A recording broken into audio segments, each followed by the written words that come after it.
There is a right and a wrong way to advocate for marginalized communities, especially if you are not a part of said marginalized communities.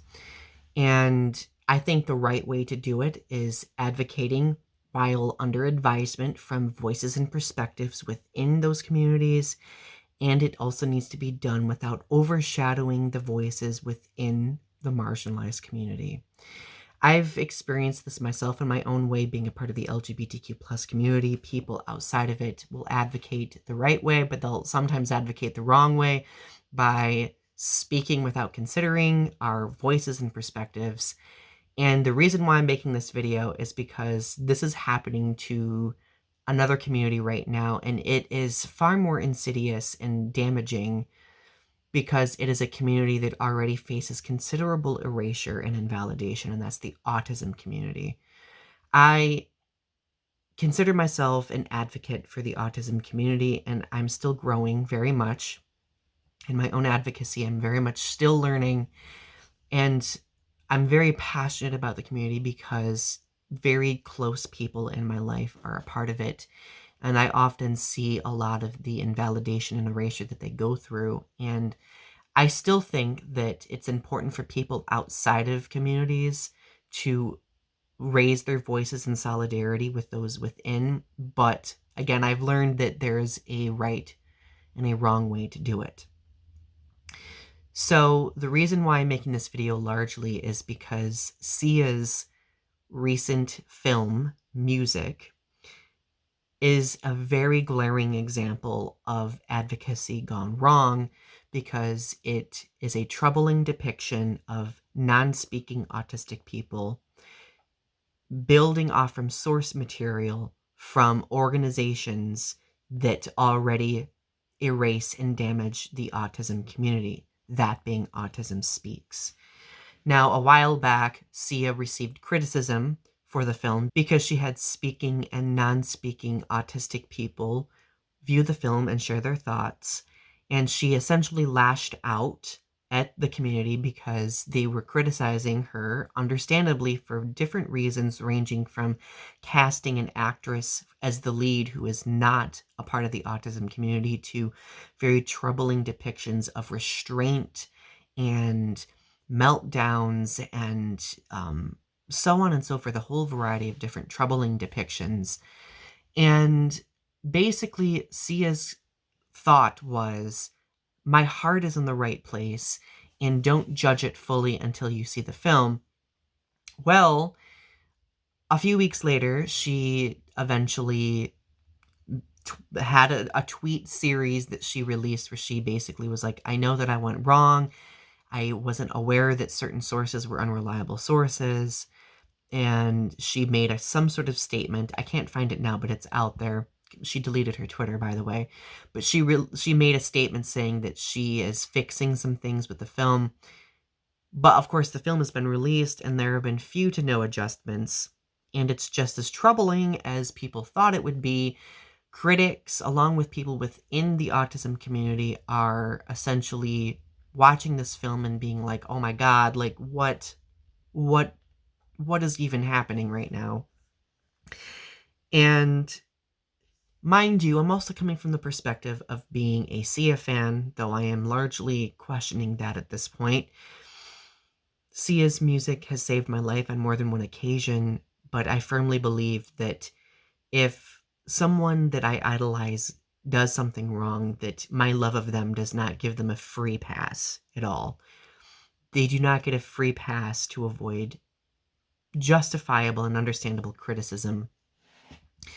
And this is a clear example of somebody wanting to write a, as she said, quote unquote, a love letter to the autism community, not listening to the voices within the community and doing the right thing. Because this film had the potential to do some wonderful things in its depiction of, you know, speaking and non-speaking autistic people, but it didn't. It fell short, and that's damaging because due to the large influence that Sia has, a lot of people are going to see it and think this is how autistic people actually are. This is, you know, how they are represented. No. No. Now, keep in mind, I also want to add in the voices of people within the autism community in this video. I wanted to reference some sources. One of the sources being my very dear friend who is an activist, who is a speaking autistic individual. She goes by Stream of Awareness here on YouTube. And she says in a tweet series of her own, quote, "Okay, I'm actually autistic and just watched music, and it felt like music was just a plot device shaped like a mockery of an autistic person to sell Sia's music. I actually tried to find something to like about it, and there's nothing to like." And then later on, she goes on to say, "It's an affront to autistic people. The way it treated meltdowns was appalling. Music felt like a mockery of autistic people, like a collection of weird autistic traits. And Zhu only connected with her at the very end when she communicated verbally." And Zhu went on to say, quote, "I'm learning to love her."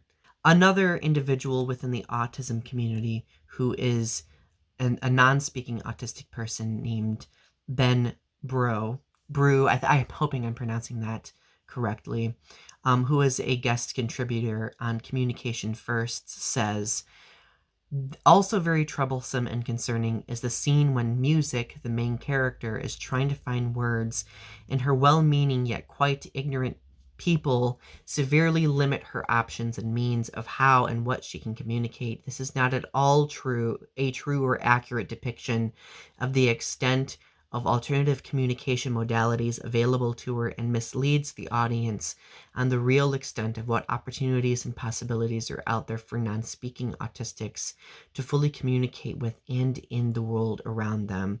This is a repeated theme in the movie. So it's very clear from both of these perspectives that this film was misled from the beginning.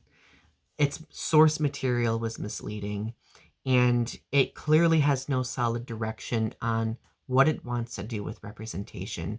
And it's very sad to me, because as a person who has in the past lauded Sia's transparency and passion for talking about mental health and marginalized communities, this retaliation that she's had in light of criticism is a complete deviation from what she used to prioritize. And I think it needs to be spoken out against. It needs to be acknowledged. And if you are a Sia fan, I strongly encourage you to examine this for what it is, call it for what it is, and skip over this film and the music associated with it. I don't plan on listening to any more music aside from the couple of music videos that I've watched associated with this film, because I just, with people who are dear to me, a part of this community, who are being negatively impacted by this, I think those of us who are not a part of the community supporting it is unbelievably troubling. And it perpetuates this damaging advocacy on a very significant level. Anyway, links to my sources are below. In many ways, since my sources are from individuals within the autism community, I would recommend reading those as well, because they're coming from perspectives that are not my privileged perspective. I just wanted to raise my voice in solidarity with them. Additionally, there is a link below to a short film titled Listen, which really does a wonderful job illustrating and explaining a lot of the different, marginalization that non-speaking autistic people experience on a daily basis. So anyway, share your thoughts in the comment section below, and I will talk to you soon. Bye.